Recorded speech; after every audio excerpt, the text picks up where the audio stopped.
टाटा में it is around 35 to 40, L में it's around 25, JCB में बैको को निकाल देंगे, बैको का सर्विस को निकाल देंगे, हेवी लाइन का लेंगे तो that is around 25 to 30, because they have the support from the backup line also. तो मेरा मैन पावर पर मशीन, मेरा मैन पावर भी तो ज़्यादा है, that is also an kind of cost, all that adds up to the machine को। Machine का कॉस्ट क्या होता है? सर्विसेज का कॉस्ट होता है, ठीक है ना। मतलब ऐसा, मतलब अप्रोच देखो कि हमारा बिजनेस मॉडल ही अलग है, तो उसमें हमारा एक्सपेंसेस जो है दूसरे जगह में भी ज़्यादा जा रहा है,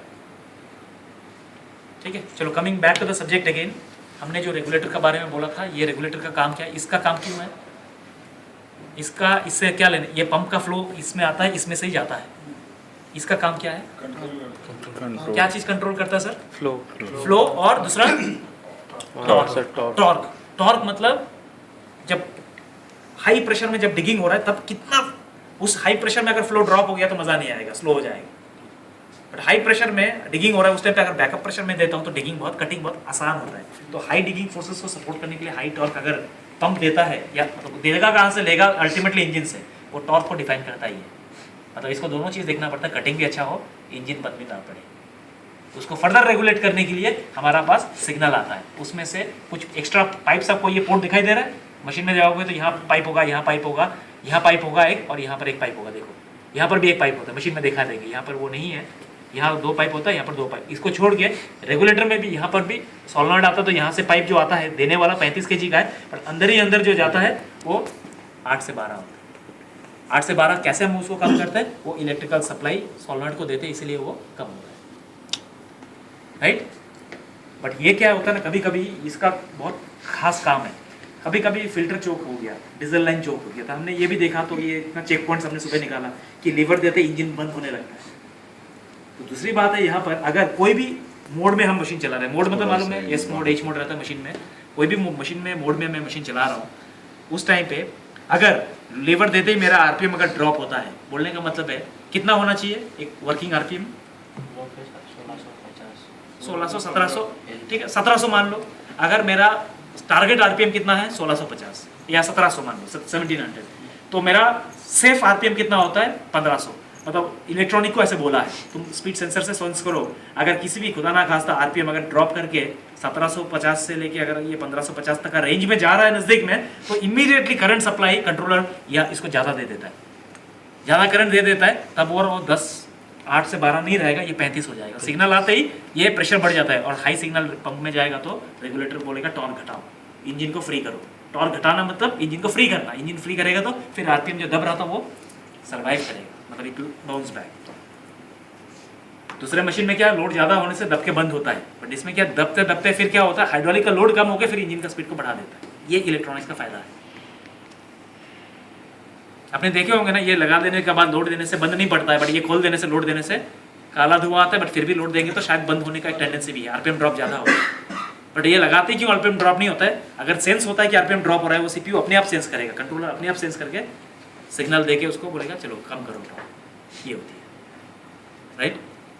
अगर इंटरेस्टेड है तो कल इसको पूरा खोल के अंदर से देखेंगे, ठीक है, हर एक जगह को, ठीक है। और कभी भी एक चीज़ याद रखना है सर, कभी कभी किसी का भी हो, वारंटी में हो, आउटसाइड वारंटी हो, कभी लीकेज यहाँ से चालू हो गया, किधर से, माउंटिंग फेस, तो क्या करेंगे सर, सील चेंज कैसे, पंप निकाल के, पंप निकाल के, फिर पंप निकाल आगे कपलिंग रहता है वो निकाल के ये स्क्रू खोल के सील निकाल। ये आप एक्सपीरियंसड हो, 25 साल का एक्सपीरियंस इसलिए बोल रहे हो। ऐसे बहुत सारा साइड में बहुत एक्सपीरियंस लोग हैं, बट पंप से लीकेज हुआ तो हुंडई से एक किट मंगा लिया, वारंटी में मान लो हुंडई देता है तो क्या है, आगे का सील नहीं देखेगा, पूरा किट ही मंगा ले, मंगाने वाले को पता नहीं था, पूरा किट मंगा लिया, चलो आ गया, तो क्या है पूरा पंप ही खोल के बैठ गया। इतना करने का जरूरत है क्या, कोई जरूरत। अगर लीकेज अंदर वगैरह से है तो ठीक है तब खोलो, अगर कभी कभी लीकेज ज़्यादातर यहाँ से ये होता है, ये 4 बोल्ट का खाली ये खोलना है, क्या 4 बोल्ट खाली खोलो, पंप को खाली वो मशीन से भी बाहर मत करो, ऊपर का ऊपर ही हो जाता है। मैं क्या बोल रहा हूँ, इसमें फांसी लगाओ, आप क्या बोलते हैं, रबर बेल्ट लगाओ और इसको आगे रेल में लगा दो, राइट। और उस टाइम पे ये माउंटिंग बोल्ट 4 माउंटिंग को खोल के पंप को तार के पीछे ले आओ, लेके आ गया, इतना जगह मिल गया तो एक्सेस काफ़ी है ना, 4 एल का बोल्ट ये कपलिंग खोल, और इसी का कवर का अंदर ही तुम्हारा सील है, उधर का उधर हाथ में बंद करो, मशीन तो एक शिफ्ट में निकल जाए, 3-4 घंटे में मशीन फिर रेडी होके चला। एक पंप खोलने बैठ गया तो टैंक ड्रेन करो, पंप खोलो, फिर उल्टा सीधा कौन कैसे लगाया, कौन ज़्यादा टाइट ज़्यादा किया, लूज किया, फिर ना सब कुछ नया सील लगाया, बट टॉर्क अगर बराबर माउंटिंग को नहीं दिया तो फिर इधर से लीकेज, कभी इधर से लीकेज, कभी इधर से लीकेज, ये भी एक होता है। तो मिनिमम कोशिश करो, अगर पूरा किट रिप्लेस करना है तो खोलो, अदरवाइज अगर कोई अगर ये बॉडी से हो रहा है, ये बॉडी से हो रहा है, तो उतना ही तक आप रिस्ट्रिक्ट अपने आप को करो, ठीक है। और क्या पार्ट्स आए वो पहले एक बार चेक करिए, करेक्ट है। एक बार इस तरफ आ जाए प्लीज, इंटरेस्टिंग चीज बोल रहा है अभी क्या अभी कभी कभी हो सकता है सर, एक एग्जांपल दे रहा हूँ, कोई भी मशीन में हो सकता है, ये भी हुंडई के लिए नहीं है। अच्छा, ये वॉल्वो का कंट्रोल मोटर है, नहीं है बट वॉल्वो का है, सोचो तो वॉल्वो का मोटर में दिखने में शेप अलग होगा, भले ही ऐसे हो या भले ही और एक यहाँ पर मोटर है, आप देख लेना थोड़ा शेप अलग हो सकता है, बट चीज़ एक ही है। इसको पोर्ट रिलीफ वाल्व बोलते हैं, इसको मेकअप वाल्व बोलते हैं, इसमें मेकअप का पाइप बैठता है, ये जब खुलेगा यहाँ से ऑयल निकलेगा, ये खुलेगा तो ऑयल लेने के लिए खुलता है, ये चेक वाल्व होता है। ये अगर खुल के बैठा है या इसका टिप टूटा हुआ है, उस टाइम पे भी बैक मारेगा, बट एक खराब होगा तो एक ही तरफ आएगा, दोनों तरफ नहीं होगा। ये भी दोनों एक साथ खराब नहीं हो सकता, ये भी दोनों तरफ खराब नहीं हो सकता है। ज़्यादा चांसेस है तुम्हारा रिएक्शन लेस वाल्व। ये साइड में प्लग दिखाई दे रहा है, ये और ये जैसे इंडिपेंडेंटली काम करता है, ये इंडिपेंडेंटली काम नहीं करता, ये आगे मूव करता है तो उसको पुश करता है, ये आगे मूव करता है तो इसको पुश करता है, ये दोनों मिल के काम करते हैं। तो इसमें भी मुझे डाउट है कि ये अगर फंक्शनिंग प्रॉपर नहीं हो रहा है तो शायद एक कारण ये भी बन सकता है, बट फिर भी आपने बोला तो मेरे को टाइम मिलता तो एक बार वो भी देख लेंगे। इधर नहीं सर, इधर ये और ये खोलेंगे तो कल अगर जब जो लड़का चाहेगा उसको खोल के पूरा मतलब अच्छी तरह से देंगे, करेक्ट है। स्विंग मोटर में डिले वाल्व इसको बोलते हैं। साइड में ब्लॉक दिखाई दे रहा है सबको दिखा रहे, डोंट वरी, सबका बस घूम के आ रहा है, दिखाई दे रहा है उधर से, इधर से दिखा रहे हैं, इधर दिखाई दे रहा है, इधर आप लोगों को दिखाई दे रहा है, इधर आप लोगों को दिखाई दे रहा है, वेरी गुड। अभी आप लोग देख रहे हो इसको तो देखो साइड में एक प्लग है कि नहीं और नीचे एक प्लग है कि नहीं, अगर दिखाई नहीं दे रहा तो हाथ मार के देखो। तो नीचे का जो सप्लाई है वो सप्लाई आता क्या है, नीचे का जो सप्लाई है, नीचे उंगली रख दो, हाँ, नीचे का जो सप्लाई है वो आता है ब्रेक स्पूल को रिलीज करने के लिए, वो सप्लाई आता है ब्रेक स्पूल को रिलीज करने के लिए। और साइड से जो सप्लाई आता है ये पायलट पंप का कंटिन्यूअस सप्लाई है, 35 kg नीचे से भी आता है, 35 kg साइड से भी आता है। 35 kg इंपॉर्टेंट क्या है, 35 kg जो साइड से आता है ये सीधा पायलट पंप का सप्लाई है, ये सीधा अंदर अगर जाएगा तो ब्रेक को रिलीज करेगा, करेक्ट है। बट अंदर जाने से कौन रोकता है, स्पूल रोकता है। उसी स्पूल को हटाने के लिए हमको नीचे से ऑयल देते हैं, और वो ऑयल कब देते हैं, जब हम स्विंग करते हैं, करेक्ट है। तो ये सब जो चीज़ें अगर जब इंटरेस्टेड अगर होंगे, जो इंटरेस्टेड होगा वो लोग आगे बढ़ेगा, वो लोग का हाथ से ही उसको खोलना है, तरीके से फिट करना है, खोल तो सब लोग देंगे, करेक्ट है। अभी फील्ड का प्रॉब्लम, ये लड़की फील्ड का प्रॉब्लम ले रहा हूँ, कोई भी मशीन में आ सकता है, हुंडई का नहीं, कोई भी मशीन में, ये भी ज़रूरत पड़ेगा सर इधर, ठीक है अभी देख लो ना, कोई ये नहीं है, छोटा आइलैंड की है आपका मशीन में, ट्रैवल ऑपरेशन हो ही नहीं रहा है या ट्रैवल ऑपरेशन स्लो हो गया, दोनों ट्रैवल स्लो है या तो दोनों ट्रैवल नहीं हो ही नहीं रहा है, तो क्या करेंगे। दूसरा कारण दे रहा हूँ, ये आपका साइट में प्रॉब्लम आया है, अगर स्लिप इनका साइड में, आपका ये कहाँ से है, नागपुर में प्रॉब्लम आया है, इनका तो उड़ीसा से आया है, उड़ीसा में दूसरा प्रॉब्लम आया है मेरे को, नहीं मुझे एक खबर आया है, इनका जो है ना बूम और बकेट, बूम मतलब और बकेट मतलब, बूम और बकेट ऑपरेशन डेड स्लो हो गया, स्लो है, कुछ दिन बाद बूम और बकेट जो है काम ही नहीं कर रहा है, ना ऊपर उठ रहा है ना नीचे जा रहा है, ना बकेट खुल रहा है ना बकेट बंद हो रहा है, करेक्ट है। अभी ये दुर्गापुर से इनका दूसरा रिपोर्ट आ गया कि अभी इनका मशीन में स्विंग जो है वो स्लो है और स्टिक भी जो है ये स्लो है, कुछ दिन बाद ये भी हो सकता है कि स्टिक काम ना करे, स्विंग काम ना करे, तो क्या प्रॉब्लम हो सकता है। तीनों का प्रॉब्लम अलग है कि नहीं, तुम्हारा प्रॉब्लम क्या था, ट्रैवल नहीं हो रहा है, या तो स्लो है या तो काम नहीं कर रहा है, आपका प्रॉब्लम क्या है, बूम स्लो है और बकेट स्लो है, या तो बूम बकेट दोनों काम नहीं कर रहा है, आपका प्रॉब्लम स्विंग और स्टिक स्लो है या तो दोनों काम नहीं कर रहे हैं। बट मेरे लिए जब तीनों का रिपोर्ट आता है, मैं जब सोचता हूँ, मैं बोलूँगा तीनों का एक ही सोल्यूशन है, तीनों का कारण एक ही है, तो आप आपका तरफ से सोचे कि ये क्या हो सकता है, क्या स्पूल अगर दबा हुआ है तो क्या होगा, तेल हमेशा जाएगा, हार्ड क्रैंकिंग होगा, ये तो क्रैंकिंग नहीं होगा, मेरा क्रैंकिंग का प्रॉब्लम नहीं है, मैं बोल रहा हूँ मशीन स्टार्ट हो रहा है, स्पीड वगैरह है, आरपीएम है, मतलब इंजन का स्पीड है, चलाने से वो ऑपरेट नहीं हो रहा है। किसी भी मशीन में हो सकता है। अगर ऐसे होगा तो एंटिसिपेट करो क्या करेंगे। सोचो, मोटा मोटा ऊपर से सोचो, प्रॉब्लम में घुस मत जाओ, घुसेंगे तो ना दुनिया दिखाई नहीं देता है। तो पहले घुसने का पहले ऊपर से देखना पड़ता है किस एरिया में प्रॉब्लम है। अगर एरिया पता चल गया ना, फिर हमको उतना में ही हमको और डिटेल्स में काम कर सकता है। अगर पूरा एरिया ही बड़ा है तो फिर घुस गए तो पूरा मैदान हमको चुनना पड़ेगा। अब मालूम है कि इधर ही मेरा पॉकेट से कुछ गिरा था, तो मैदान नहीं ढूंढना है ना, उधर ही हम ध्यान ज़्यादा देंगे। आपका प्रॉब्लम क्या था? Swing slow, stick slow. अरे तुम्हारा मुझे प्रॉब्लम नहीं आएगा, हम उम्मीद कर रहे हैं नहीं आना चाहिए। बोलने का मतलब है ऐसे मत सोचो कि आता है हुंडई में। हुंडई में पहले से तैयार कर रहे हैं कि कोई भी मशीन में, हुंडई भी नहीं, कोई भी मशीन आया है मान लो, अब इतना सीनियर हो आया हो, आपका हमेशा क्या डिपेंडेंट रहेंगे क्या? नहीं ना। लेकिन तीनों का प्रॉब्लम का एक चीज रिलेटेड है। इनका प्रॉब्लम था बूम और बकेट, दोनों एक ही लीवर से मतलब रखता है। इनका क्या था? स्विंग और स्टिक। स्विंग और स्टिक एक ही लीवर में है ना, बाएं लीवर में। आपका दाएं लीवर का प्रॉब्लम था, आपका बाएं लीवर का प्रॉब्लम था, और आपका तो ट्रैवल लीवर का प्रॉब्लम था। ये ऐसा क्यों है कि बाकी लीवर से मस्त काम करता है, ये लीवर जब आ जाए ये लीवर से वो ऑपरेशन एकदम स्लो होता है, या तो ऑपरेशन होता ही नहीं है। ये क्या कारण हो सकता है? बाकी तो ऑपरेशन काम कर रहा है ना। तो ये सोचना है यहाँ पर, ये कोई भी लीवर हो जाए, इसमें ऐसे प्लग होते हैं ना, ये सब एक जैसा दिखता है ना। ये सर, ये कभी भी अल्टी पल्टी नहीं करना है। मतलब ये तो अलट पलट हो सकता है, बट इसका पाइपिंग अलट पलट नहीं करना है। सप्लाई का पाइप अगर यहाँ पर ये बॉडी में देखोगे तो ना ऐसे लिखा हुआ है P1, ये P लिखा हुआ है, ये 4 लिखा हुआ है, ये 1 लिखा हुआ है, ये T लिखा हुआ है, दिखाई दे रहा है।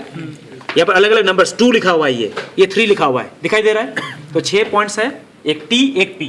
P मतलब प्रेशर लाइन, T मतलब टैंक, बाकी 1 2 3 4 लिखा है। 4 अलग अलग लाइन्स में स्पूल में जाने के लिए। अगर लीवर से 4 जगह हम लेते हैं ना, आगे या पीछे, लेफ्ट या राइट, तो अगर P का तेल आएगा तो T में नहीं जाएगा, P का तेल यहाँ रुका रहता है। पंप का तेल इसको आता है, P से अंदर जाता है, इसमें रुका रहता है। अगर मैं इधर कर देता हूँ तो ये 1 नंबर से निकल के आगे जाता है, मैं इधर करता हूँ तो 2 नंबर से निकल के आगे जाता है, आगे लेता हूँ तो 3 नंबर से आगे जाके वो जो P का तेल है वो 3 नंबर से निकल, ऐसे करेंगे तो 4 नंबर से पीछे जाता है। लेकिन कोई भी स्पूल होता है, ये मान लो स्पूल है, इस स्पूल को हम लोग यहाँ से धकेलते हैं ना, इस स्पूल को पीछे जाने के लिए स्पूल के पीछे जो तेल होता है उसको निकाल के बाहर करना होता है। उस टाइम पे मैं इधर से करता हूँ ना, मैं इसको लीवर को ऐसे करता हूँ, इधर से अगर तेल निकला है ना, यहाँ से तेल अगर लीवर से निकल के आगे गया है स्पूल का एंड में, स्पूल का एंड में दूसरा एंड का स्पूल इधर से तेल आके इससे निकल के T से बाहर जाएगा। समझ में आ रहा है? बहुत इंपॉर्टेंट है। तो प्रॉब्लम क्या है? प्रॉब्लम जो है हमने क्लियरली बताया, लीवर से स्लो हो रहा है या लीवर से काम नहीं हो रहा है। तो बड़ा बड़ा चीज़ में काम नहीं करना है सर। पहले सोचना है कि ये जो प्रॉब्लम है, ये दोनों प्रॉब्लम जो है लीवर से है, या तो हाथ का लीवर, बाएं हाथ, दाएं हाथ, या आगे का। तब ये सोचना है कि ये पूरा पाइपिंग खोलना भी नहीं है, इसमें से देखना है ये कौन सा P पोर्ट कौन सा है, सप्लाई कौन सा है, कौन सा पोर्ट P का पोर्ट कौन सा, कैसे मालूम चलेगा? कहीं ना कहीं तो लिखा हुआ होगा ना। ये कौन सा है? ये यही P है। P का उल्टा तरफ जाओगे तो T है, ये 2 है, ये 3 है ना। इधर 1 और 4 होगा, ये 4 है, ये 1 है। इसका मतलब P का जो लाइन होता है सर, इसको थोड़ा ध्यान से देखो। P का लाइन मिला, अच्छा इसमें वो अभी है नहीं, इसमें है ही नहीं, हमने खोल के रखा है, मैं इसको मंगाता हूँ। ये सबका डेप्थ ऐसे चेक करोगे ना, सबका डेप्थ बराबर मिल रहा है। ये P हमने खोल के रखा है, वो मैं मंगाता हूँ अभी। ये P को ऐसे डेप्थ में लोगे ना, ये यहाँ तक ही जाके रुक जाती है, क्योंकि ये एडेप्टर नॉर्मल एडेप्टर नहीं है। ये सब नॉर्मल एडेप्टर्स है दिखने में, तो ये P लाइन वाला भी adapter same shape, same colour, same size, सब कुछ सेम है, बट वो एडेप्टर का अंदर जाली फिल्टर दिया हुआ है, अलग से नहीं, एडेप्टर में ही जाली है, एडेप्टर का अंदर ही जाली है। तो एडेप्टर का जाली में कचरा आता है तो रेगुलेटर के अंदर ना जाए करके वो जाली में ही पकड़ के बैठे। तो P लाइन में अगर रोक दिया तो उसको लीवर दबाओगे तो दूसरा लाइन से तेल उतना मिलेगा नहीं मिलेगा। अगर पूरा रोक दिया तो फंक्शन होगा ही नहीं, और अगर आधा रुका हुआ है तो वो ऑपरेशन स्लो होगा। और हम सोच लेते हैं पंप, कंट्रोल वाल्व, खोला खोली, सील किट, लीकेज है क्या, पोर्ट रिलीवल, कंट्रोल वाल्व, बड़ा बड़ा चीज़ में चल जाता है।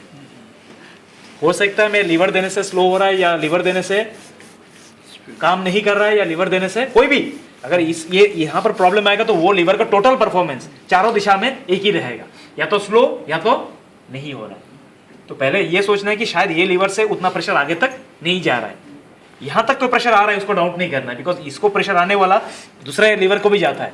दूसरा लीवर अच्छा है, मतलब सोर्स में प्रेशर है, बट इससे प्रेशर आगे फर्दर नहीं ढंग से जा रहा है, तो कारण ये भी होता है। ये चेंजिंग होने पर ही होगा ना, क्या? जैसा अपन ने खोले, खोला नहीं, कैरेक्टर खोल दो। हमने नहीं खोले ही नहीं, मान लो खोला नहीं, मतलब खोला नहीं, कुछ अपने आप हुआ। अपने कुछ भी कचरे उचरे हो गए, कचरा भी नहीं, जरूरत है, पाइप है, पाइप के अंदर की पाइप के जो अंदर तेल चलता है, तेल का एक छिलका निकल के बाहर आ गया। तो तेल मतलब वो रबर का छिलका एक निकल के आ गया, जाएगा कहाँ? उसमें जाली में जाके वो जाली उसको रोकेगा, फिल्टर है। कितना मेंटेनेंस हम करते रहेंगे? कभी सिल किट कटता ही नहीं कटता है, जाता कहाँ है? पूरा टाइम में आता। मतलब आप तो बाद टैंक में उधर टूटता है, आप ढूंढते हो रिटर्न फिल्टर में या टैंक में, तो बीच में और कहीं ना कहीं ये तो गया होगा ना। हर ओरिंग मिलता है क्या जो गायब होता है? कहाँ मिलता है? कहीं ना कहीं तो घुस गया होगा। जब तक मेटल नहीं है तब तक इतना डर नहीं है। कभी सिल्क किट का आधा पीस मिला, आधा पीस नहीं मिला, मतलब वो ओरिंग का पीछे एक व्हाइट कलर का बैकअप रिंग रहता है, बैकअप रिंग का भी आधा सी मिलता है, सी आधा किधर गया? क्या फर्क है? हम ये नहीं बोल रहे वहाँ पर कुछ रबर ही जाना है, बैकअप रिंग आ गया, सील आ गया, ओरिंग आ गया, रबर होस का कुछ पिलेट्स आ गया, कुछ भी आ सकता है, लेकिन आएगा तो वो लीवर का परफॉर्मेंस ही स्लो कर देगा या काम होगा ही नहीं। ये किसी मशीन में भी कभी भी हो सकता है। अगर कम आता है आपका एरिया में तो अच्छी बात है, बट दिमाग में रहेगा तो कभी चलो एक लीवर से परफॉर्मेंस नहीं आता तो वो चीज़ खोल के एक बार देखेंगे। हर कंपनी का हर मशीन पे जो पी लाइन होता है, पंप का सप्लाई लाइन होता है, उसमें तुम्हारा जाली फिल्टर होता है। अगर वक्त मिलेगा तो हम उस जाली फिल्टर को भी देखें। दूसरा का साथ आप उल्टा करके खोल के हाथ में लेके देख भी सकते हैं। क्लियर है? और बाकी इसको कैसे सर्विस करना वो पता चल जाएगा, ठीक है? इंटरेस्टेड हो तो खोल के आप कर सकते हैं। एक चीज़ है, कभी भी खोल के इसको ना भाई लोग ये लगाते हैं तो एक चीज़ याद रखना, ये कभी भी ना फुल टाइट नहीं होना है। देखा थोड़ा प्ले है कि नहीं है? थोड़ा प्ले दिख रहा है, ये ज़रूरी है। लोग क्या होगा, गैप नहीं होगा करके इसको पूरा टाइट कर देते हैं। क्या सर? इसको टाइट कर देंगे, टाइट कर देंगे तो क्या होगा?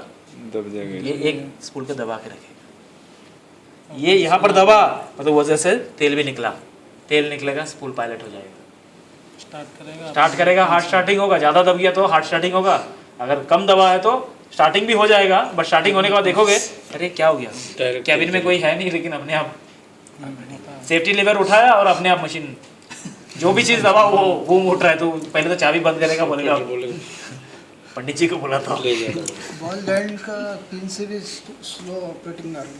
कौन सा? इसका बॉल जॉइंट, हाँ हाँ यूनिवर्सल हाँ, इसमें जॉइंट play आ यूनिवर्सल जाता। बोलने का मतलब ये प्ले आएगा तो शायद ये स्ट्रोक वहाँ तक नहीं पहुँचता, तो वो स्लो हो सकता है। पूरा दबेगा नहीं तो पूरा दबेगा नहीं तो स्लो होगा, लेकिन जब हम नहीं दबाएंगे उसको दब के नहीं बैठना चाहिए, वो ज़्यादा है। हाँ करेक्ट है। टाइम कितना हो रहा है अभी आपके घड़ी से? 5:15 हो गया क्या? नहीं ना, 5 मिनट है क्या? ऐसे टाइम है ना, 10 मिनट है ना, 10 मिनट तक थोड़ा और कुछ देखते हैं। करेक्ट है। चलिए, ये मोटर का हेड है, इसको पोर्ट रिलीफ बोलते हैं, इसको मेकअप बोलते हैं, इसको डैम्पनिंग वाल्व बोलते हैं, कुशनिंग वाल्व। रोटर की जिसके अंदर होता है इसको टाइम डिले वाल्व बोलते हैं। उसमें 2 पोर्ट्स होते हैं, एक ब्रेक रिलीज करने के लिए और एक ऑयल को ब्रेक रिलीज स्पूल से अंदर जाके ब्रेक रिलीज करने के लिए, और एक उस पायलटिंग स्पूल को पायलटिंग करने के लिए। खोलोगे तो और कॉन्फिडेंस बढ़ जाएगा, डोंट वरी।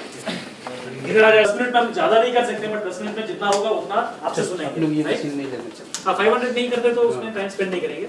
ये जो